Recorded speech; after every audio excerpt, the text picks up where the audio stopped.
ہماری اس دنیا میں گولڈ سے زیادہ قیمتی چیز بھلا کیا ہی ہو سکتی ہے؟ اور کیا جانتے ہیں کہ ہماری دنیا کا وہ خاص حصہ، وہ علاقہ، یا کہہ سکتے ہیں کہ وہ زمین کہ جہاں پر سب سے زیادہ سونا دفن ہے، وہ کوئی اور نہیں بلکہ یہ علاقہ ہے کہ جس کو افریقہ کے نام سے جانا جاتا ہے۔ باقی چاہیں کسی بھی مہادیپ پر نظر ڈال لیجئے، چاہے بات ایشیا کی ہو، یوروپ کی ہو، ساؤتھ امریکہ کی ہو یا نارتھ امریکہ کی ہو، کہیں پر بھی اتنا زیادہ گولڈ موجود نہیں ہے کہ جتنا یہاں پر موجود ہے۔ مگر افسوس اور حیرانی کی بات تو یہ ہے کہ کیا آپ جانتے ہیں کہ دنیا میں سب سے زیادہ غریب لوگ کہاں رہتے ہیں؟ تو جی، یہی رہتے ہیں۔ دنیا میں سب سے زیادہ بھوکے لوگ کہاں رہتے ہیں؟ یہی رہتے ہیں۔ دنیا میں سب سے زیادہ مشکل اور پریشانیوں سے بھری ہوئی لائف کہاں کے لوگ جینے پر مجبور ہیں؟ یہیں کے لوگ مجبور ہیں۔ سچائی تو یہ ہے کہ افریقہ کی زمین کے نیچے سونا موجود ہے، جبکہ اوپر زیادہ تر لوگوں کو کھانا نصیب نہیں ہو پاتا ہے۔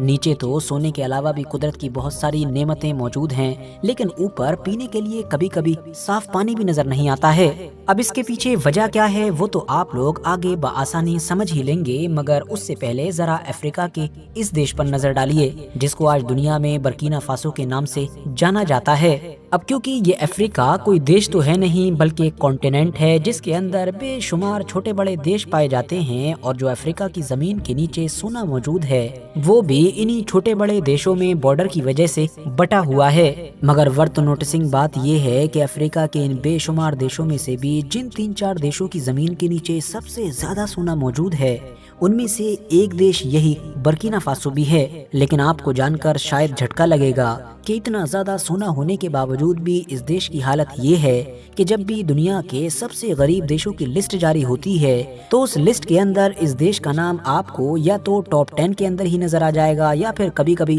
ٹاپ 15 کے اندر نظر آئے گا۔ اب اس دیش کی حالت اتنی زیادہ خراب کیوں ہے، اس کا ذمہ دار کون ہے، یہ بھی آپ آگے سمجھ ہی لیں گے، مگر اس سے پہلے اس دیش کے بارے میں کچھ بیسک چیزیں سمجھ لیتے ہیں۔ RH نیٹورک کی نالجبل فرینڈز، اس دیش کا آفیشیل نام People's Republic of Burkina Faso ہے، جبکہ 1984 تک اس کا جو پرانا نام تھا وہ اپر وولٹا ہوا کرتا تھا۔ آبادی 2023 تک کے ڈیٹا کے مطابق 2,24,00,000 کے قریب ہے، جو رینک کے حساب سے دنیا میں 58واں سب سے آبادی والا ملک بنتا ہے۔ جبکہ چھیترفل کی بات کریں تو وہ 2,74,223 کلومیٹر بنتا ہے، اور اس رینک میں پھر یہ دنیا میں 74ویں نمبر پر آتا ہے۔ یہ ایک مسلم میجورٹی کنٹری ہے جہاں پر 63% کے قریب لوگ اسلام کو فالو کرتے ہیں، جبکہ 26% کے قریب لوگ عیسائی ہیں۔ باقی بچے ہوئے جو 9-10% لوگ ہیں وہ یا تو افریقہ کے پرانے دھرم کو مانتے ہیں یا پھر کسی دھرم کو فالو ہی نہیں کرتے ہیں۔ یہ ایک لینڈ لاکڈ کنٹری ہے، مطلب جس کی زمین کا کوئی بھی حصہ سمندر سے نہیں ملتا ہے، جبکہ اس کا جو بارڈر ہے وہ کئی دیشوں کے ساتھ ملتا ہے، جیسا کہ مالی، نائجر،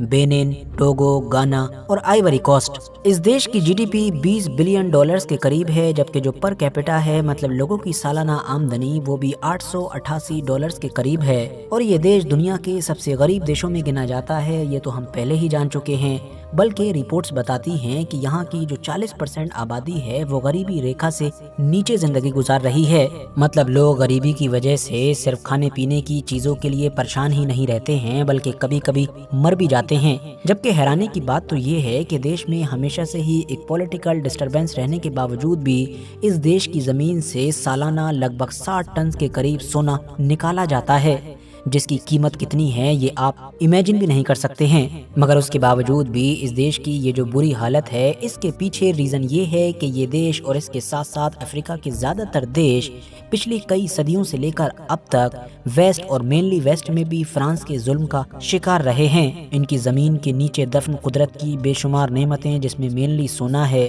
وہ نکلتا تو ان کی زمین سے تھا لیکن اس کو لے فرانس جاتا تھا۔ مطلب سونا اور باقی نیچرل ریسورسز تو ان لوگوں کے ہوتے تھے، نکالنے کے لیے محنت بھی انہی لوگوں کی لگتی تھی، لیکن اس مال سے جو ترقی ہوتی تھی وہ فرانس کی ہوتی تھی۔ دوستو، برکینا فاسو افریقہ کا چوتھا سب سے زیادہ سونا پیدا کرنے والا دیش ہے، اور اس کی راجدھانی کا نام واگاڈوگو ہے، اور یہی وہ شہر ہے کہ جہاں پر سب سے زیادہ آبادی رہتی ہے۔ بات کریں لیڈر کی تو موجودہ دور میں اس دیش کے مین لیڈر کا نام ابراہیم تراورے ہے، جو پچھلے کچھ وقت سے دنیا بھر کے میڈیا میں کافی چرچاؤں میں بھی رہتے ہیں۔ انہوں نے 2022 میں ہی بمشکل 34-35 سال की उम्र में इस देश की कमान संभाली है और इस तरह से ये दुनिया के सबसे कम उम्र के राष्ट्रपति बने। लेकिन इनके मशहूर होने या फिर चर्चाओं में रहने की वजह इनका कम उम्र होना नहीं है, बल्कि इनकी तरफ से लिए गए कुछ ऐसे बोल्ड फैसले हैं कि जिन्होंने दुनिया को हैरान करके रख दिया है। क्योंकि अगर वो वाकई सच हो जाते हैं या उन पर ठीक तरीके से काम हो जाता है तो वो बुर्किना फासो के फ्यूचर और उसकी किस्मत को पूरी तरीके से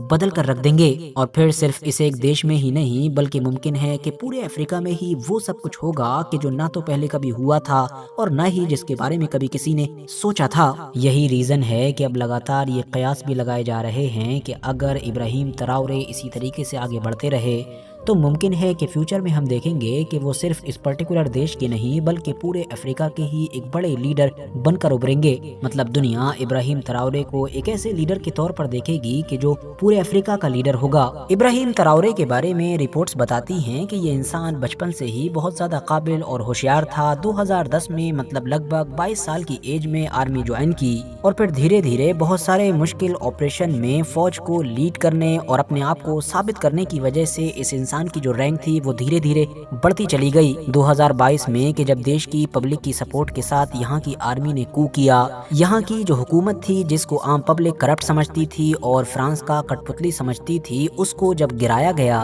तो उस फौजी बगावत में इब्राहिम ट्राओरे का एक किरदार तो था लेकिन वो मेन कैरेक्टर नहीं थे। लेकिन उसी साल ही कुछ वक्त के बाद हुआ ये कि फौज ने तख्ता पलट करके अपने जिस फौजी जनरल को हुकूमत सौंपी थी, जिसको देश की बागडोर दी थी, जब वो भी अपने वादों पर खरा नहीं उतर सका तो फौज ने एक बार फिर से तख्ता पलट किया और इस बार हुकूमत नौजवान इब्राहिम ट्राओरे को सौंप दी गई। इब्राहिम ट्राओरे ने देश की कमान संभालने के बाद जो पहला बड़ा फैसला लिया था वो दरअसल फ्रांस की जो फौज थी उसको बाहर निकालने का फैसला था। फ्रांस को लगा था कि हमेशा की तरह ये सिर्फ एक दिखावा होगा और उसने शुरू में सीरियस भी नहीं लिया था, मगर इब्राहिम ट्राओरे ने तो 1 महीने की धमकी तक दे डाली जिसकी वजह से मजबूरन फ्रांस को बाहर निकलना पड़ा। दुनिया देख रही थी कि इब्राहिम ट्राओरे ने वो कर दिखाया है कि जो पिछली कुछ दहाइयों में कोई सोच भी नहीं सका था। इसके बाद इब्राहिम ट्राओरे ने जो देश के नेचुरल रिसोर्सेस हैं और मेनली जो गोल्ड है उसके ऊपर ध्यान दिया और इस तरह के कुछ फैसले लिए कि किसी भी तरीके से बुर्किना फासो का जो गोल्ड है वो देश से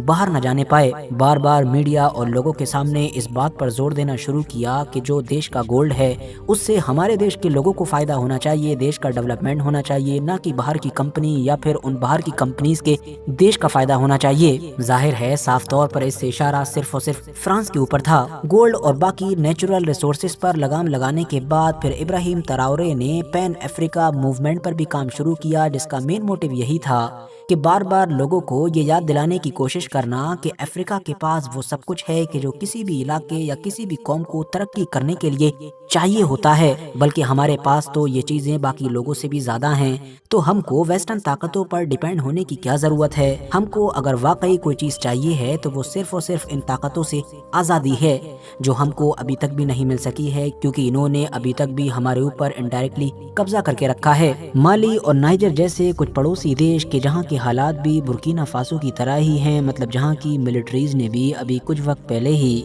फ्रांस की कठपुतली हुकूमतों का तख्ता पलट किया है और देश की बागडोर अपने हाथ में ली है, वो ऑलरेडी इब्राहिम ट्राओरे के इस अलायंस या फिर इस मिशन का हिस्सा बन भी चुके हैं। ये तीनों देश फौजी और इकोनॉमिक मामलात में आपस में एक दूसरे के साथ मिलकर काम कर रहे हैं। इब्राहिम ट्राओरे ने अब उस इकोवास नाम के ग्रुप और CFA फ्रैंक नाम की उस करेंसी को अपने निशाने पर ले रखा है कि जिन दो चीजों के जरिए से ही फ्रांस अफ्रीका के ज्यादातर देशों पर अपना इन्फ्लुएंस कायम रखने में कामयाब रहता है, और जिन दो चीजों के जरिए से ही फ्रांस हमेशा से ही इन सारे अफ्रीकन देशों पर राज करता आया है। वर्थ नोटिसिंग बात यह भी है कि गद्दी संभालने के बाद जैसे जैसे इब्राहिम ट्राओरे ने फ्रांस या बाकी वेस्टर्न ताकतों से दूरी बनाना शुरू की, वैसे ही रशिया और चाइना जैसी जो अपोजिट ताकतें हैं उनसे करीब होना शुरू कर दिया। रशिया का तो इब्राहिम ट्राओरे ने दौरा भी किया और वहाँ पर पुतिन के साथ जिस तरह की इब्राहिम ट्राओरे की मुलाकात हुई वो वाकई पूरी दुनिया के मीडिया में काफी